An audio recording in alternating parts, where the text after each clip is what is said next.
all these things that we have to do. My heavens. Okay.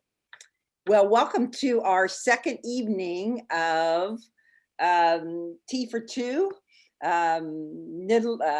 Guest speakers. We're combining all kinds of things from our anniversary celebration to just what April often represents: new beginnings, new starts.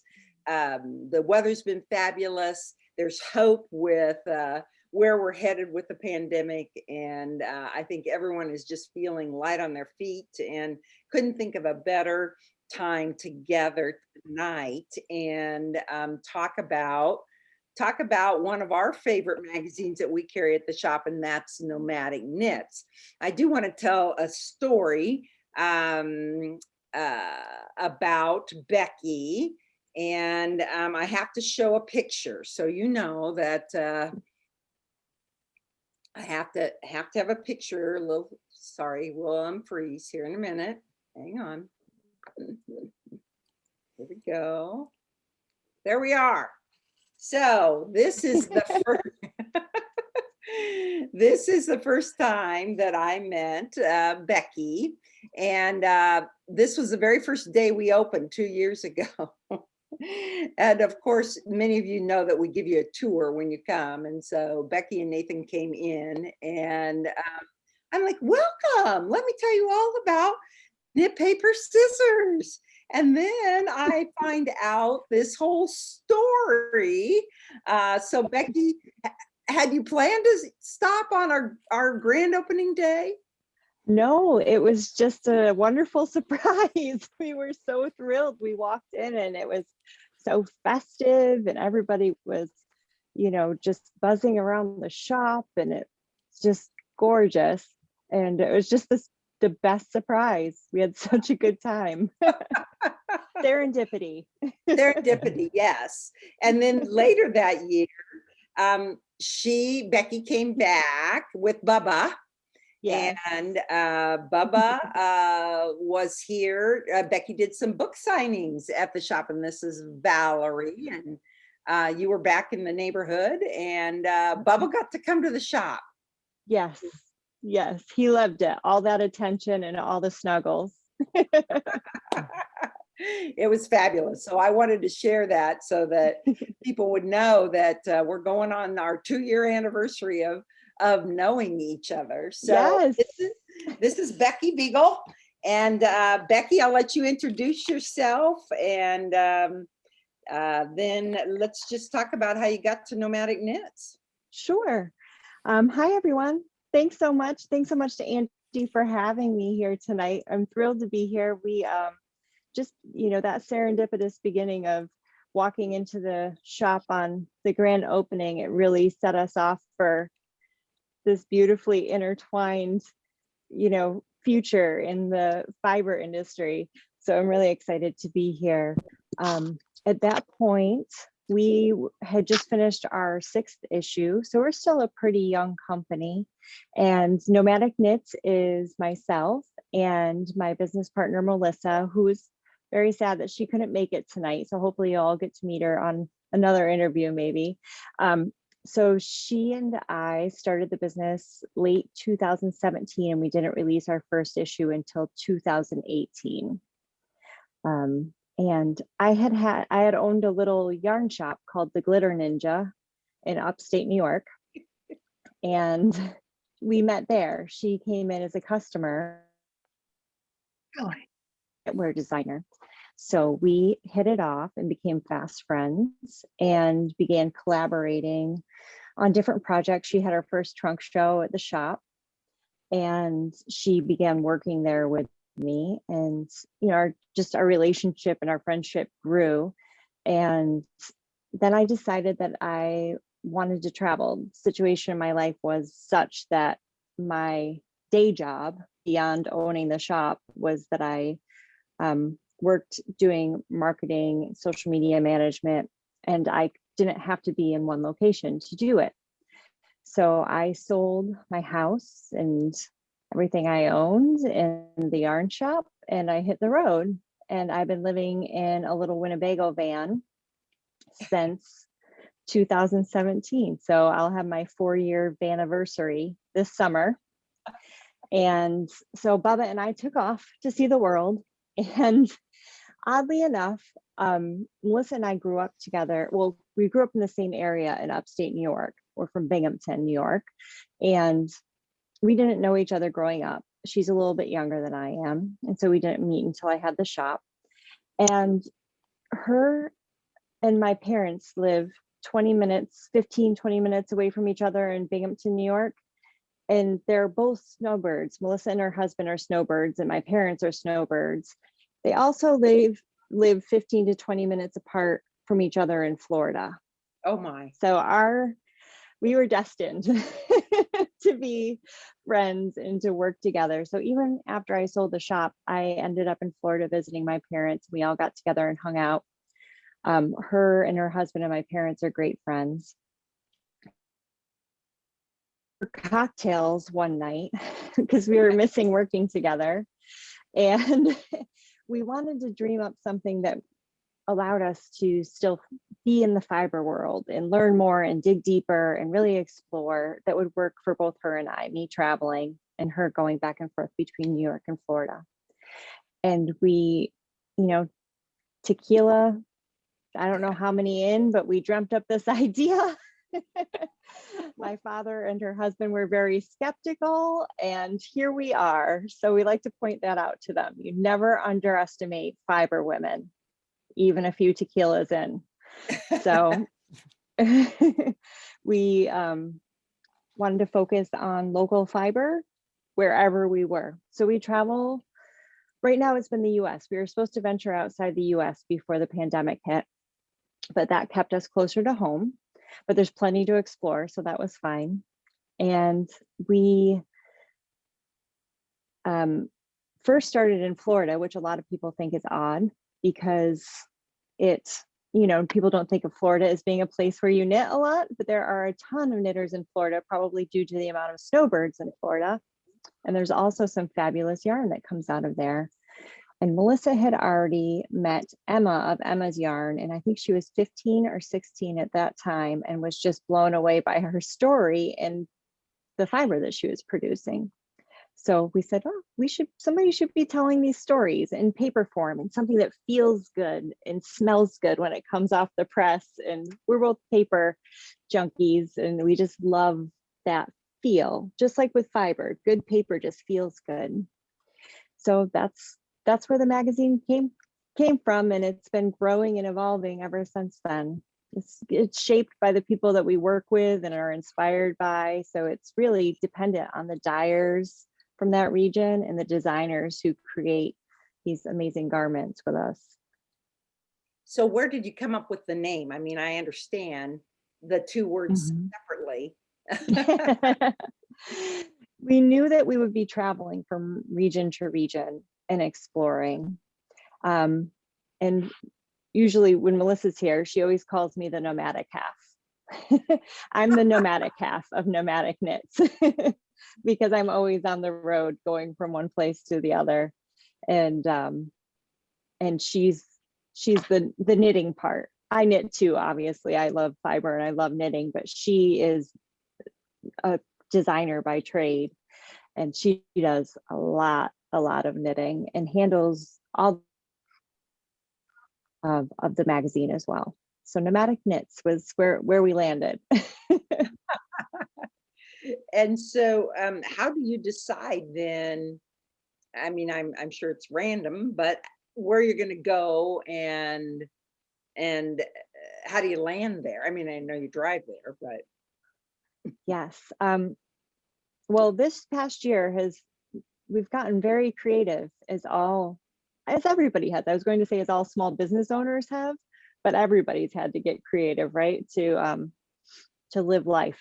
But normally in an average year, what we would do, because I am traveling by van, and Nathan that Angie showed in that first photo is our photographer as well. And so I have a little Winnebago van and he has a truck camper, and off we go together to do all of this work. And so the weather has some impact on that, like when we can travel and be in a place to really collect photos, because it takes us a long time to get all of those exterior shots, the landscapes. Like we don't pull them from other places. Those are our photos that we've gone there and collected them. And so it takes us a while to be there. So we try and work around weather and how long it physically takes us to drive from one place to the other. So those are really big considerations. And then we also try to make sure that we don't do two issues back to back that are very similar. So, if we're going to do a warm weather region with a lot of light knits, a lot of fingering weight, lace weight type of fiber, then we try and balance it out with something that is more northern, heavier yarns, a little bit more of a cool weather vibe. And then depending on whether there are a lot of dyers or just a few dyers in a region, we will combine states. So for instance, in issue 6, it was Louisiana, Mississippi, Alabama. We combined them because they work well together as a geographic area, but also because there isn't a large amount of dyers in that area to choose from.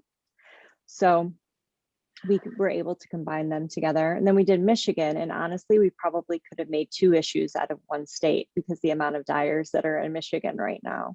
So that sort of shapes whether we're doing 1 or 2 or more in an issue.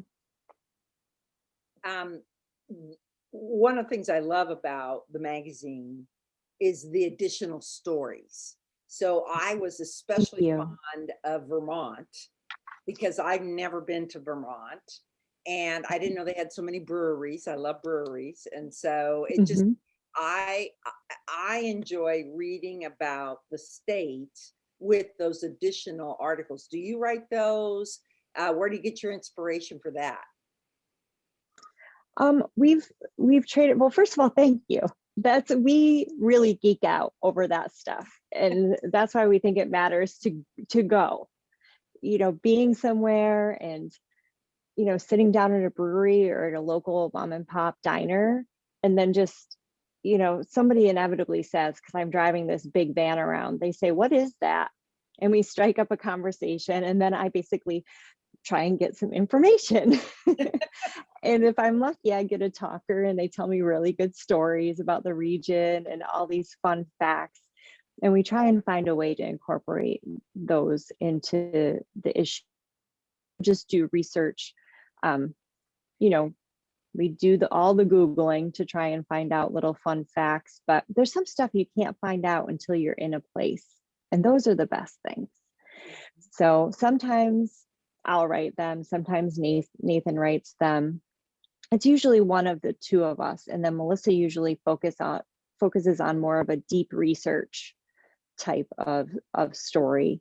But I'll generally go and do some interviews like with farmers or mills and that sort of stuff. And a lot of the time Nathan will do those fun facts. He wrote the Vermont one. I loved that one too. It felt like you were with us on that trip. He did a really good job with that. So yeah. So I'm glad that somebody else is enjoying them too. Oh yeah. I mean, I think because I know Nathan too, when I see those photos, then I see him, and just knowing his sweet nature, and so you can pass that all on to him. But I love a good photographer and a good photo, and not that I don't love all the other parts of it. I love the knitting. I love the patterns. So where do the patterns come from? I know you guys write some. How do you get the patterns and that? So when we first started, Melissa and I, we don't have any background in doing this whatsoever. We always joke that, we have no business doing what we're doing, but we're really happy to be doing it. So she is a physical therapist by trade. I have a degree in theater with a minor in music. But if you love fiber enough, I guess you can make anything work. So when we did the first issue, we were terrified to ask anybody to even, we didn't even know who to ask to help us. So Melissa designed every single pattern in that first issue herself. And after that, she started doing less and less each issue as we got to the point where we were actually selling magazines. So we had a little bit of money to pay people to work. You know, you can't ask people to do design work for free. So we started hiring people to do the designs. And so what we do is we toss around what we think is appropriate for the region that we're representing. We want it to have a feel for where we're going. So we think about that. We put out some information and we do open design calls. And so once we figured out what dyers we're going to work with, and we have all the submissions from the design calls, then we start playing matchmaker with fiber and designer. And there's just a flurry of post-it notes and like printed copies of design submissions, and just trying to, you know, make magic by putting together dyers and designers. And that's pretty much how it's happening at this point. And it's nice because now that we have other designers, you know, everybody likes something different. And I feel like us designing everything all the time, I don't know. I feel like this is more, well, it's definitely more diverse. And we've also gotten more and more people. So the dyers are always from the region, but the designers aren't. Because that's just too much logistically to make it work that way all the time. But more and more, we've lucked out and had some designers from that specific region as well, which has been nice, because then you're like, oh, this is 100% of this region. So that's been good. But yeah, we just put out design calls. We have a little list that we send them out to, and we announce it on social media every once in a while. But if anybody ever wants to submit designs, just hello@Nomadic Knits. Send us your designs. Just put out a little design call, you know, just, Yep. I love it. I love it. So we're very thrilled. I remember we talked about when's Nebraska? When are we going? And so I was surprised that it was so soon. So I guess you want to tell us a little bit about how you got to Iowa and Nebraska, and then I think you have some sneaky peeks kind of thing. I do. Sneaky peeks just for you guys. So Nathan is how we got to Iowa and Nebraska in the first place. So Nathan was born in Council Bluffs, Iowa. So he was in that region for a long, long time. He grew up there and lived in both Lincoln and Omaha at different times. So he really knew the area. And when we went there to visit his family, that's how we ended up meeting you. Is we were in town, and we always go visit the local yarn shops whenever we can. So that was the first spark of, okay, this should be it. And then you guys, you know, planted the seed a little bit more. Oh yeah, we should definitely do that. And then Jessica from Lazy Bee said, oh, but don't you think, you know, Iowa and Nebraska? And we said, yes, that's a good idea. So Melissa started doing her research on dyers, and there's some great dyers, and we had some good stuff to choose from. So we started plotting that and getting all the garments done and gathering up the photos from different trips that we had taken, and that Nathan, you know, luckily he had this beautiful backlog of photography as well, because he's been doing photography for years and years, and that's where he was living. So we just started plugging away, and so that helped with track pandemic, of I imagine, you know, it was a good one to fit into your pandemic because you had, as you said, the photos kind of put yes. together. Because I Yes. imagine it would have been kind of hard to go to the brewery and meet somebody during the pandemic. Yes. And we also get we tried to be very careful, even about asking, one person to come and model for us. Eh, it's everybody operates within their own comfort zone. But we just wanted to be as responsible as we could be. So yeah, our travel was very limited. So it worked out great that we'd already been there. We'd already spent so much time in Iowa and Nebraska. Nathan had these photos. We were already familiar with some of the dyers. So it just worked out that we were able to do that. And I'm so glad that we did, because we ended up with some really beautiful garments. We're just so excited about it. A lot of accessories this time around, which I love. I'm a big accessory knitter. I need things to be small, or else they're on my needles for I'm not a good finisher. So I'm excited to have some different projects, smaller ones to work on out of this issue. So that's about that. That's how we ended up in Iowa, Nebraska. And it's such a cozy, like, you guys get you get the really full spectrum of weather, actually, I should say. I don't have to tell you guys, I'm preaching to the choir, but that heat in the summer, whew, and you guys, man, this winter, so you've had it all, but it's nice because we can do these warm weather knits and then do the accessories for the cooler season. So it was a really fun issue to work on. Fabulous. Well, do you have some things to show us? I do. I have, so I'm going to try and position myself back a little bit further so I can hold these up for you. So, and I'm going to try and remember,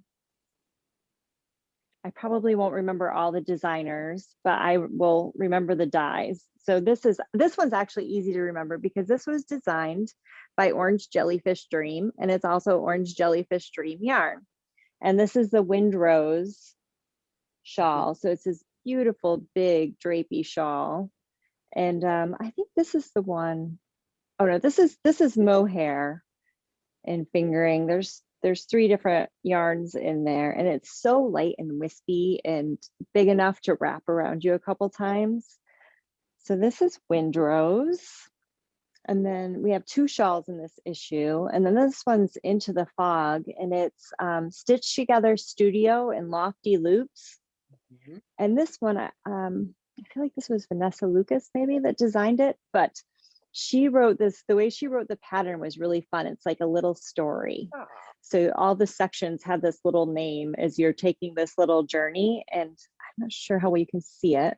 Neat. But there are a lot of different stitch patterns in here to keep it interesting. And it's a thin little boomerang shawl. So perfect for styling right around your neck. Yes. And a fun shawl to get a lot of different stitch patterns in that won't take you forever. Yes. And then we, as Melissa would say, we took it back to the 1980s. And we made some leg warmers. Yay. So these are, one of these is Hanson hand dyes, and one of them is Orange Jellyfish Dream. So we made them in 2 colors. I'll show you in this one because I think it might be easier to see the pattern on there. Beautiful. Yeah. And they look really cute on. Our models styled them over short boots, and they just looked fantastic. So we had a lot of fun with those. Then we have a few sweaters. So this is our first swancho that we've ever done. So it's a sweater / poncho. You can see how the arms connect here. So these hit about mid-arm, like about where my sleeve is hitting right now. And this is the same color, but in 2 different yarns. So it's a Surrey and just a regular fingering weight. And instead of doing it like Fair Isle with 2 different colors, you're alternating the fiber content, which makes this really gorgeous, subtle effect that I just love it. It has this nice neckline. So this is called Whiskey and Rye. And all of our names are references somehow to Iowa or Nebraska. So this was based on American Pie, because that is, I believe it was Iowa where the plane went down, Right. that American Pie was about. So this is Whiskey and Rye. And then this is Brown Sheep. Beautiful. And it is called, it's a cardigan. It's called Migration, because we thought that these just reminded us of the sandhill cranes migration that comes through, which it just looks spectacular. Nathan's seen it multiple times. I hope I get to see it someday. You must. It looks just amazing. So it's just this big, beautiful cardigan with great pockets. Like you could probably fit a sock project in there. They're so deep and cozy. You could shove a sock in there and be on your way. And the designer did such a cool thing. She used this fair iron to actually add waist shaping. So you don't have to do any decreasing or increasing to get that waist shaping, because the fair isle naturally pulls in. How wonderful. So it has a nice little shape to it. You can see the bottom there, and it goes all the way around. So it's just such a cozy sweater. This one, every once in a while, I have a really hard time letting go of samples. This is going to be a problem. So this one is called Amber Waves. And I'm not sure if you're going to be able to see the texture that well, but it has a high-low split hem. And can you see the slight texture in there? Yes, we can see it. So this is by Dyed in the Wool, and it is a nice big drapey sweater with a drop sleeve, and it's an Aran weight.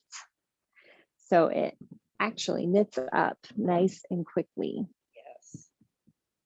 And then our last accessory, oh, it's not our last accessory, I forgot. These are by Paper Daisy Creations. I love these socks, and they're in Lofty Loops. They're in Lofty Loops yarn, and these are called Sandhills. So can you see the design on the top of them? Yes. It has a beautiful design on it, and then just a simple ribbing going around the back. So we have a pair of socks every issue. Yay. At least one. Yeah, for all you sock knitters. We are sock knitters. I've been getting into it. I feel like I'm getting knit by the sock bug. Oh, it's like potato chips. Once you start, you're in trouble. That's correct. And then our last accessory, actually, it's not our last. I keep saying that. It's called, Melissa named this, Don't Be a Square. So it's a cowl. And these are knit in a few different, I didn't even write it down because it's sort of a combination of all the dyers that we used. So it's the same pattern for everyone. You can see this one's sort of light and floppy. This one, a little bit heavier, and it has a variegated. It gives it a really fun effect. And then this one is a mixture of, it has some of that mohair in it, or the Surrey perhaps. So you can really get a lot of different effects by just swapping out some colors and textures and even weights. Really versatile pattern. So the last one that I have to show you is, I'm very biased, and I'm because I designed it, and I almost never design. I don't do a lot of designing, but I really wanted to work with this gorgeous Lazy Bee yarn. I made it in Clover DK. Yay. And it is, oh, it's a dream to knit with. It is so nice to knit with. And Nathan's mom, well, a lot of people are big Huskers fans. And I thought that it would be fun to do something not necessarily in exactly the team colors, maybe something a little bit warmer. So this is sort of my nod towards the Huskers. Yay. Yes. And he looked at it one day and he was like, those aren't the actual colors. I was like, listen, I don't need to hear it from you. Because I was so excited about it. So I actually have to show you because I had to send this off to get photographed and I don't have my samples back yet. No. I know, but I know you're going to have some samples soon, aren't you? No, we do. We're getting a stack of them in the back of the Good. shop. We're Good. getting this hat actually in a bunch of different colors. Yes, I'm so excited to see them all. So if you don't mind, I'm going to share my screen really quickly and Yes. find that hat so that I can show it to you. And if you would Sure. like, I could do a quick flip through of the magazine. That sounds great. I love Okay. having the inside scoop here. All right.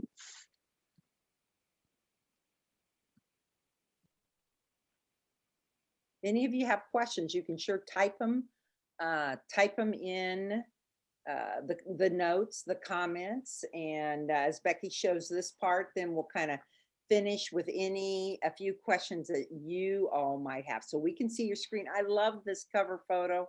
It could be either Iowa or Nebraska, no doubt. It's just beautiful. Thank you so much. I'll pass it along to Nathan.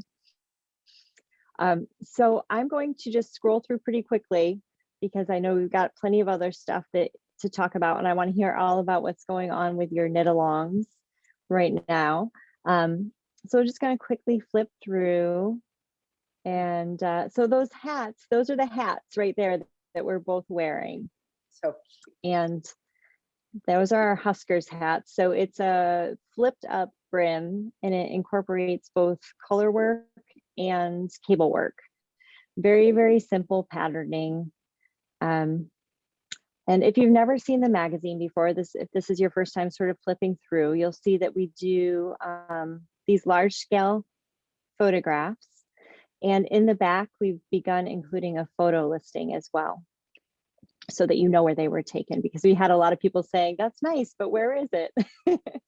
So we started doing that. And then we include for each garment, so these are the winter set leggings, we include a little bit of information about the design, and then we share stories about the dyers themselves.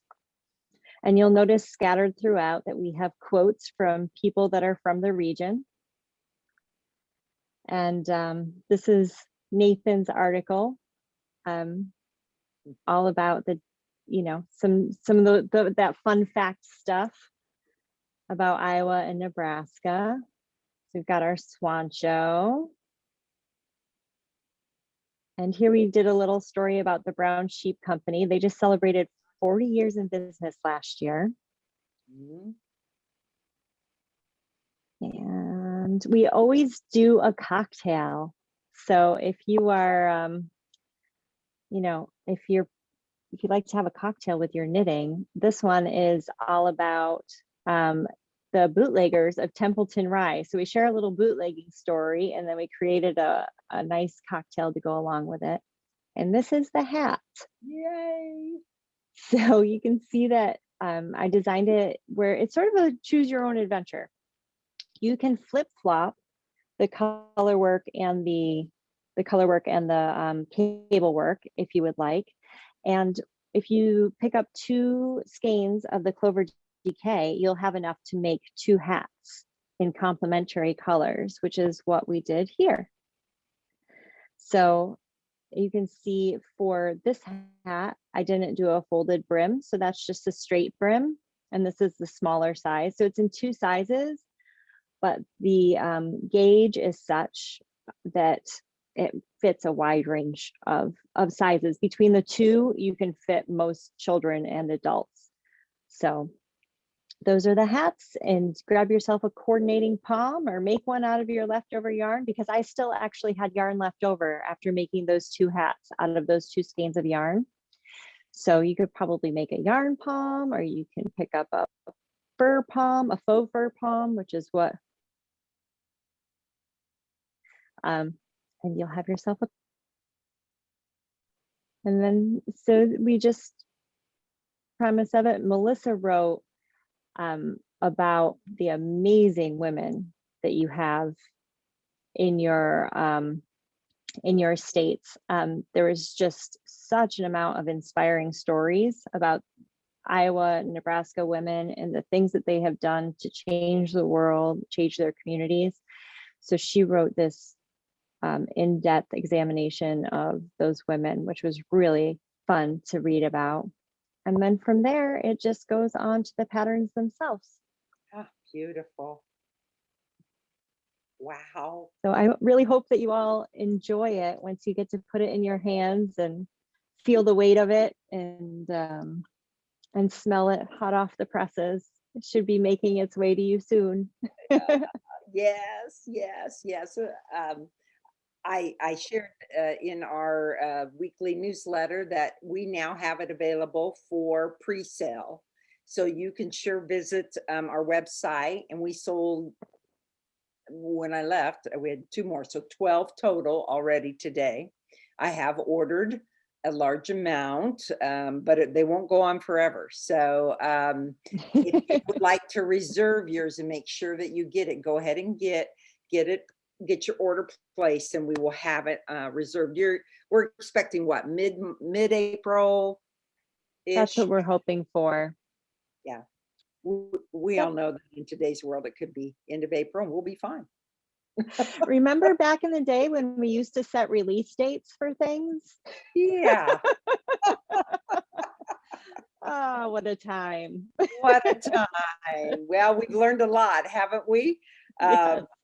We've definitely learned a lot. And in 2 weeks, Allison from Lofty Loops and Jessica from Lazy Bee will be joining our Monday night as Meet the Dyers. And so they're going to be on in 2 weeks to talk about their process and how they do it. And Jessica's clover yarn we introduced 2 years ago with huge success. We used it for our Husker knit along, and it's a favorite. It's a favorite. And she's making sure we're stocked and ready to go. And she even brought in some glitter clover that she had a little bit left over. So the little one's hat would be very cute, or big hats, adult hats in glitter is great too. Whatever you like as well.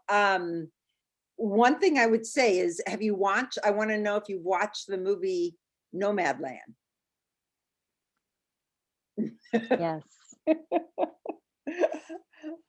Have you seen it? I have seen it. What a wonderful. How did you feel about it? Well, Yes, it was wonderful. yes. I mean, it's a movie that hits you based upon your age. So my daughter, who's 30, saw it different than I saw it. And but I was fascinated with the whole culture. I liked it that she was in Nebraska as well. Mm-hmm. She ended up, and she even visited Brown Sheep, Frances McDermott did, because she is a true crocheter, and she does crochet in the movie. And she went to Brown Sheep while she was out in Scottsbluff Garing. I didn't know that. That's fascinating. Yes. So would you say your life, you don't go work at the Amazon fulfillment centers, or, what's No. been the best thing about being, living the nomadic life? I would say, well, first, I wanted to say about how you said how it hits differently for different people. I think that's a sign of an excellent piece of art, isn't it? Yes. That it resonates with different people in different ways. And Nathan and I watched it, and we were both, I was a little, I was sort of stunned. Not in a bad way, but it sort of took my breath away, because what we do is usually portrayed on Instagram as being kind of like cool and like chic. And nobody talks about the really, really hard parts of it. And when she was laying there under those blankets, she had all those blankets on and the hats on. And I looked at him and I said, I don't think most people know what that cold feels like. And you do some nights when you're out there, and I've got every wool thing that I own piled on top of me and I'm still shaking. And I'm in a pretty comfortable vehicle, and it just made me really grateful. And it also made me wish that, well, it didn't wish, I was just happy that they showed it. I was happy that they told the story of all those different people, because they're all real people except for That's right. her, really. I mean, they were all playing themselves for the most part. Mhm. There weren't many actors in it. That's right. So I would say for us, for me, I can only speak for myself, but I will say that I love driving. I love seeing things through my windshield with the music blaring and stopping in at diners and, grabbing a coffee and hearing the local chat and getting the scoop. And I just love that. I love how it's opened my eyes to the many different cultures that exist within this country. We're in deep woods, swamp, Texas right now. It's different culture. Uh-huh. It's a lot of different culture. One of the neighbors gave me a stick the other day, or not the other day, when we first got here, he brought me a stick and said, "There's wild hogs, and if they come after you, you're gonna keep the stick. It's yours now. You have to knock them on the head." I was like, "Oh, okay, thank you." Oh, Becky. So it's just different, wherever you go. And I'm just so grateful that we get to experience that. On the flip side, it's exhausting. It's exhausting because you don't know where you're sleeping, from day to day sometimes, and sometimes there aren't places to sleep. We don't stay in campgrounds, we're boondocking on public lands most of the time. Uh-huh. So, you have all of the details of regular life because we have a business to run and jobs to hold down. So you have all that to handle, but you're doing it on wheels in uncertain circumstances. So it is wonderful and it is hard, just Oh, like anything good. I tell you, anybody that didn't tune in tonight has missed a treat. My heavens, Becky, what I just think it's really good for all of us to be exposed to uh, other ways of living and other ways of thinking and other ways of doing. And boy, you have done that for us tonight. I have a question. So they're going to be coming back for a book signing at KPS. Heck yeah. Heck Heck yeah. yeah. I'm sure they're going to want Bubba to come too. Is he travel with you? Well, in sad news, Mm. I lost my sweet Bubba last year. He Oh, was I'm so 14 and a half. Thank you. He was 14 and a half. He led a wonderful life. He saw more yes. of this world than most dogs ever do out of the front seat. So, and I just actually got, I don't know if you can see this, No, but yeah. when he passed, I had him cremated. And so I was able to have this piece of jewelry made. So Bubba is always with me now. So Oh, Becky. he's still traveling with me. Oh, I'm so glad to know. Um, I'm just so, I mean, I'm sad to know that, but I also know, I know what joy he has brought to you and what all our Oh, pets do and how they're just part of us. yes. And that, you have just such good fond memories. And we're so lucky he was at our shop. Yes, and he lives on in the pages of Nomadic Knits. He made Yeah, many cameos. yes. He is in many of those cameos. Yep. Thank you. Thank you so much. It says, thank you so much. This was a wonderful presentation. Grateful for the time you gave us. Thank you so much for inviting me to be here. It's an absolute pleasure. Well, you're welcome to stay on. We're going to talk a little Yeah. bit about, I think it's perfect. I can't wait to get the book so I can read about the inspirational women. And we do a Mother's Day knit along, And we are in week 2 of that very simple knit along. We have 102 people. I think it was 102 or 103 today participating, and we make them for ourselves, or we make them to give away, and we make them in honor. And so as we put our kits together, I asked staff to give me 4 names of women that were inspirational in their life. And so last week I shared about my grandmother, Helen, and her sheep herding in the Wyoming mountains shortly after she got married. And Susan Feely, are you available? You can take yourself off mute, and I'm going to pull up your photo that you sent me. And you're gonna all love, oh, maybe I will, maybe I won't. Okay, there it is. All right, Susan, are you there? I am. Okay, I'm gonna go to my screen share. Hello, Susan. So Hello. tell us your 4 names that you submitted. Okay, I submitted the names of my 2 grandmothers, a great aunt, and my mother. And 3 of them were knitters. The great aunt was not. She was a professional seamstress. So I used to go to her house and sew for some very wealthy clients in Minneapolis.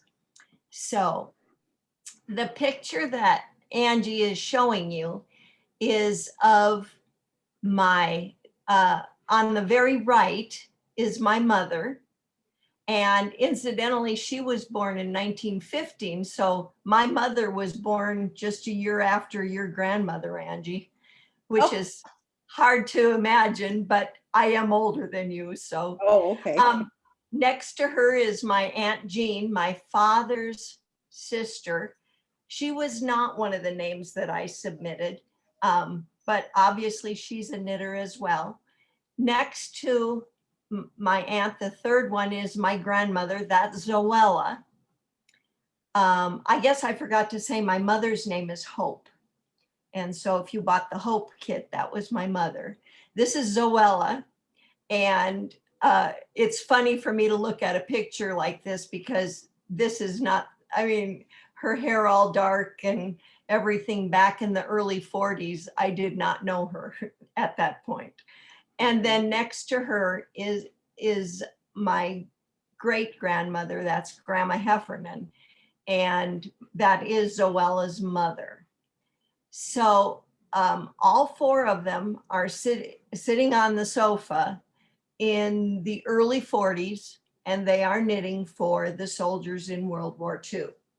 And I remember my father was a soldier in World War II, as was my uncle. My mother is with my father's family here. My mother was a knitter.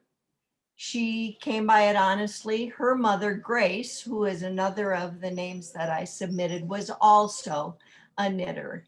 And they are knitting those army green long scarves, similar to what the Musselburgh hat is. It had a hood at one end.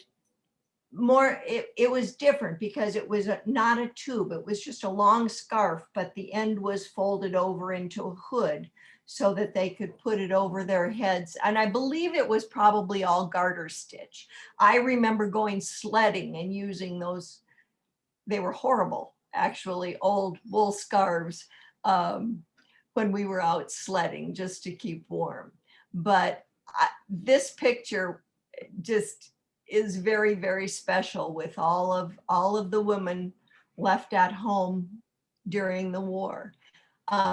My grandmother, Grace, my mother's mother, was also a knitter, and mom always used to tell stories of her bringing her knitting to the dinner table, because in those days, every night was a formal dinner and you did not leave the table until my grandfather was through speaking. And he evidently was quite a long-winded storyteller.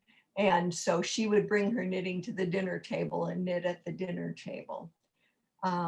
And as utilitarian as knitting was, I don't think really in those days too many people didn't knit.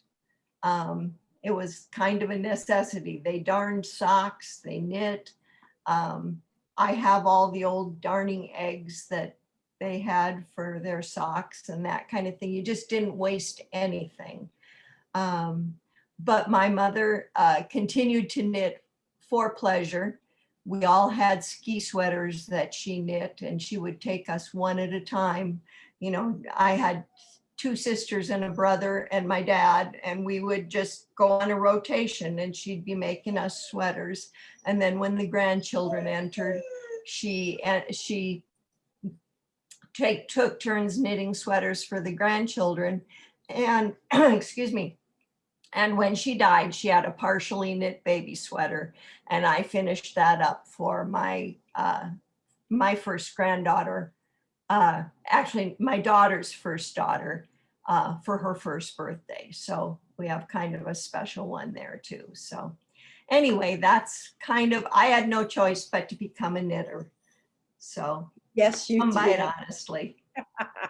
You know, Susan, one of the things we talked about was the hose that they were sitting in their hose and their heels. Oh yeah. And dresses. I couldn't tell you the last, I think I wore a dress for my son's wedding 2 years ago. So, you know, and they would not have been caught without dressing like this all the time. Nope, the hose with the seam down the back. Well, this is a precious picture.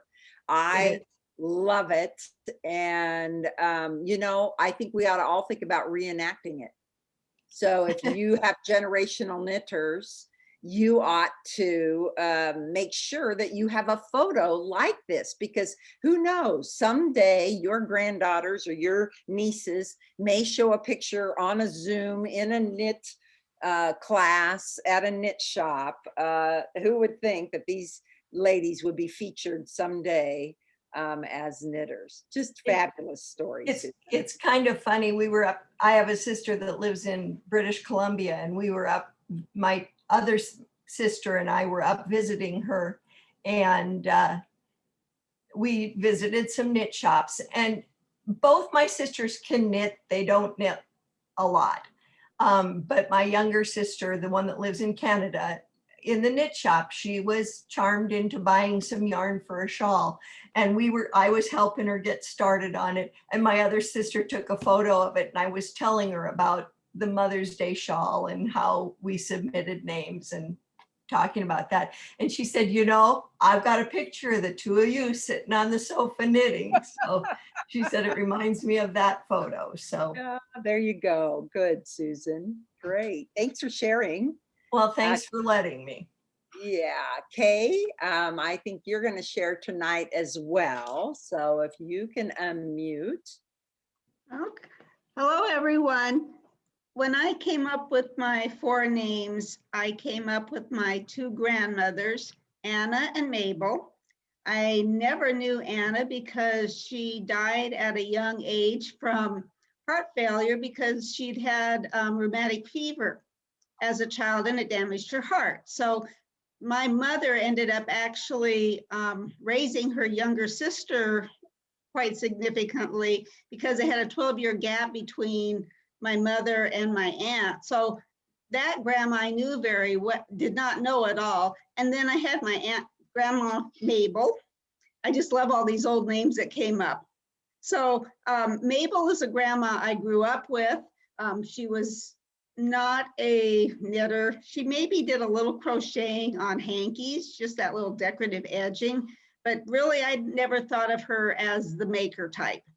And then I put in my sister Peggy. My sister died 10 years ago, young, and she was just a vibrant person. And then my mother. So my mother is Darlene, and she's the one that I chose to honor. Now, it's been a year since she died. Okay. I'm going to try to show you. This is a picture of my mom and dad on the day they got married. And that's her younger sister, who's 12 years younger than her.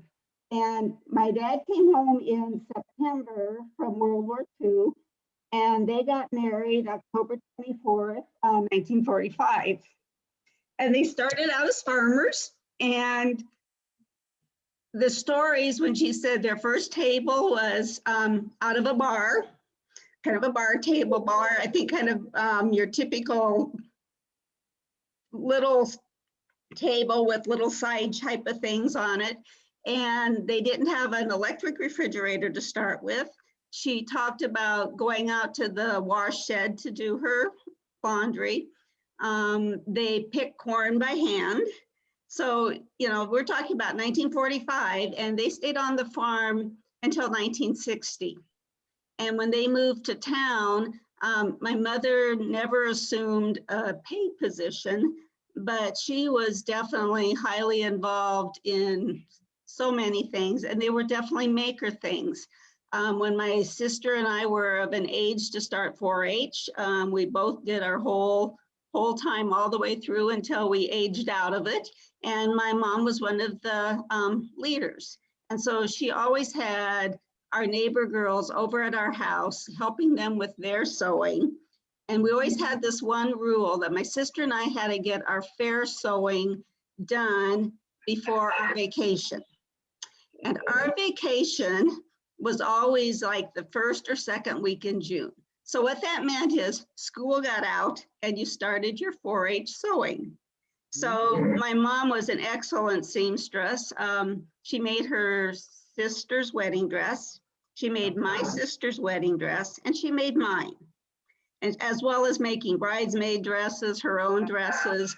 So I mean, the maker gene is really strong in her.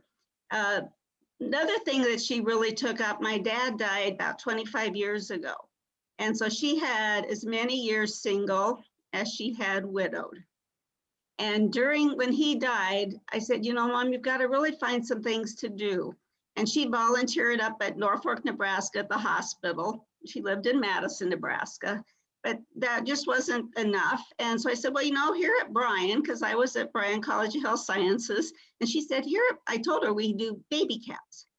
So she got onto the crocheting of baby caps. And I would take up huge bags of yarn every time I'd go home, and I'd come back with a huge bag full of completed little baby caps. And so, you know, she really taught me how you keep going when bad things happen and you become a survivor. And so that's why I honored her. Very nice, Kay. Very nice. Thanks for sharing that picture of her. What a beautiful, beautiful wedding day photo. I tell you, this is inspiring to me. Just to stop and pause. I think we come upon Mother's Day as a holiday, and we talk about honoring moms or honoring those women in our lives, and we really don't stop to think about it. So thank you all for being on this journey with us. This just kind of all evolved. I mean, if you're with us when we're figuring out our projects, I guess we're kind of like Becky. We just kind of let it come, and this idea just came to honor these women. And what a special time for it. And we even have folks that bought like the Darlene or bought the Hope because that's what they wanted. You know, they wanted that name because that name was special to them, type of thing. So thank you, Kay, for sharing about those ladies and sharing your special story. That was very nice. Thank you so much. Let's talk just a little bit about our Mother's Day shawl. As we said, we're up to 102 or 103. One of those numbers would just say that was close enough. Not close enough, but you're coming back and making them again and again. And I'm going to show you, I am ready to add, I'm on my, we're recommending that you would have section 3 done tonight if you want it to be on track to be done. And I'm not quite done, but I'm almost done.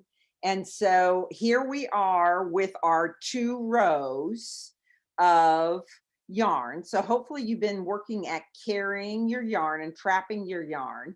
And as I mentioned last week, one of the things that you have to do is now you've got 2 or 4 rows down and back, 1 row down, 1 row back, that you've got to trap this, I gotta look at my colors.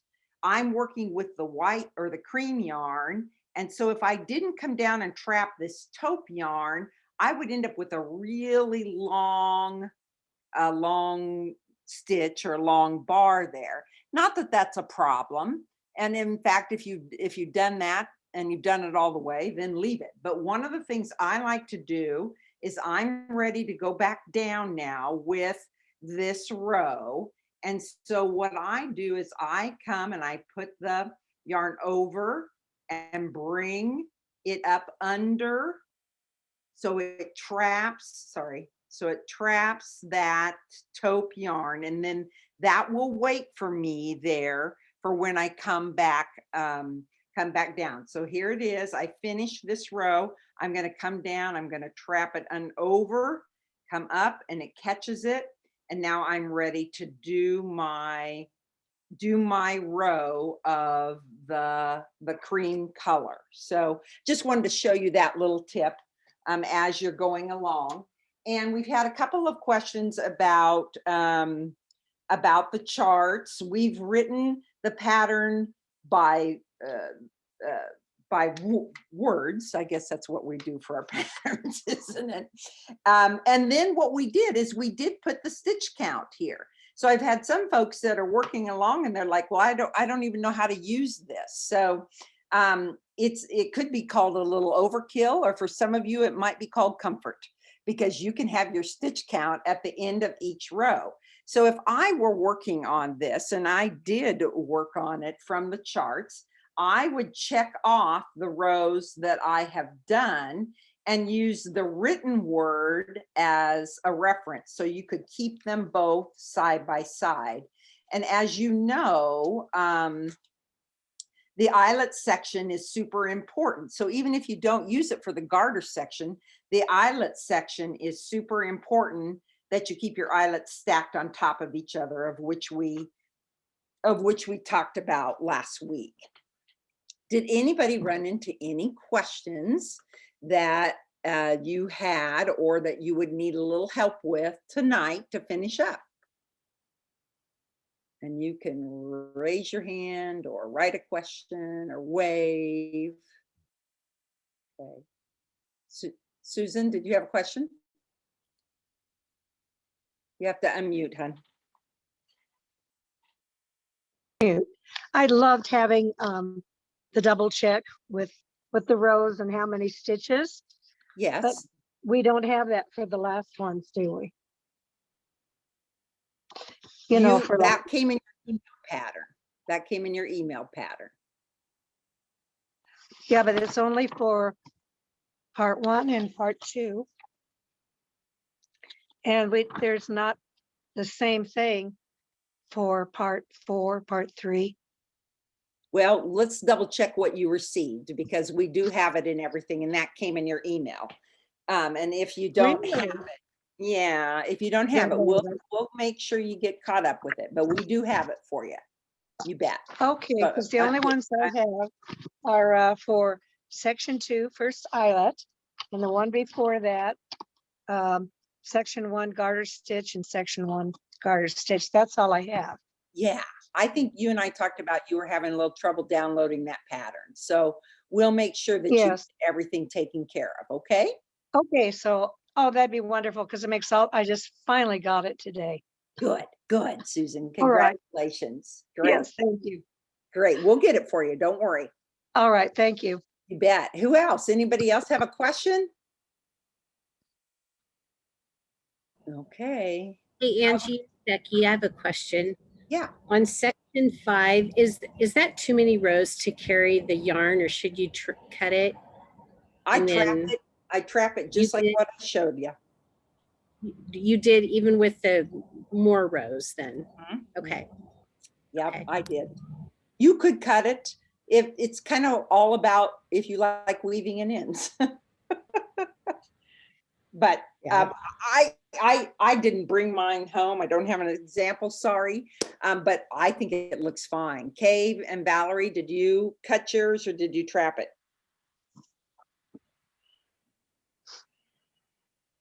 He's getting off. There we go. I cut mine and weave the ends in when I got to the wide section. Okay. So I mean, it's definitely just your choice on what you'd rather do. Mhm. Okay. Thank you. Val, what did you do? Did you trap or cut? I trapped. Yeah, Okay. I trapped mine. So you can be a trapper or you can be a cutter, Yeah. whatever your preference is. Remember, one of the things we're working on is being kind to ourselves, we're post-pandemic almost here. This is a peaceful knit. This is just about doing what works for you. Nancy, did you have a question? I was just going to say I trapped mine and I was going to show her what it looked like on that bigger area. And yeah, you can't hardly tell. Mhm. So Yeah, it looks good. I thought it looked good. Yeah. Yes. Okay, great. Anybody else have some show and tell? Let's hold them up. Let's hold them up if you've got them. Oh, beautiful. Oh, wow. Lovely. Looking great. Fabulous. Looks fabulous. Isn't it a fun knit? Super fun. You can take yourself off mute and say, thank you, Becky. And next week, we have Jan from Sadar, who is a distributor of Rowan Yarns. And she and I visited this afternoon. Oh, we have some really fun things for you to give you a behind the scenes, really example of, I think sometimes we go to the store and we know, how does my bread get there? I just take it home and I eat it. How does my yarn get there? And so she's going to talk a little bit about distribution, how that all works, how it's been impacted by the pandemic. She's just a lovely gal. And she will be joining us next Monday for our time together. So that will be next Monday, and then Jessica and Allison the following. So Becky, thank you. Thank you. Thank you, Becky. Thank you. Thank you so much for letting me be here. You all are a wonderful group. What a beautiful thing that you all get together and do this. It's so inspiring. Thank you for letting me be here. Thank you. Thanks, everyone. Bye-bye. Week, if not before. Bye-bye. Bye, everyone.